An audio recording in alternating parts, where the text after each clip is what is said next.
10 pieces தான் வந்து ரொம்ப ரொம்ப ஒரு 2 months நம்ம பண்ணாலுமே நம்மளால ப்ரொடக்ஷன் பண்ண முடியும். ஸோ அந்த மாதிரியான ஒரு எக்ஸ்க்ளூசிவ் ஐட்டம். ஸோ இதுக்கு ஒரு பிரிண்டட் பிளவுஸ், ரொம்ப அழகான ஒரு பிச்பா பிரிண்டட் பிளவுஸ் வந்திருக்கு. ஸோ இதெல்லாமே லிமிடெட் எடிஷன் ப்ராடக்ட். ஸோ இதோட கலர்ஸ் வந்து நிறைய அவைலபிளா இருக்கு.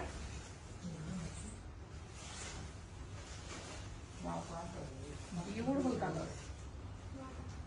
இதெல்லாமே நம்ம வீடியோல பார்த்துருக்கோம். நான் வந்து இந்த வீடியோவை பின் பண்றேன் உங்களுக்கு, ரீல்ஸ்லயும் அஃப்கோர்ஸ் ஸ்டோரிலையும் ஷேர் பண்றேன். பீச் கலர், பியூட்டிஃபுல்ல ரொம்ப அழகான ஒரு பீச் கலர். பல்லு, அதுக்கு ஒரு அழகான பிளவுஸ்.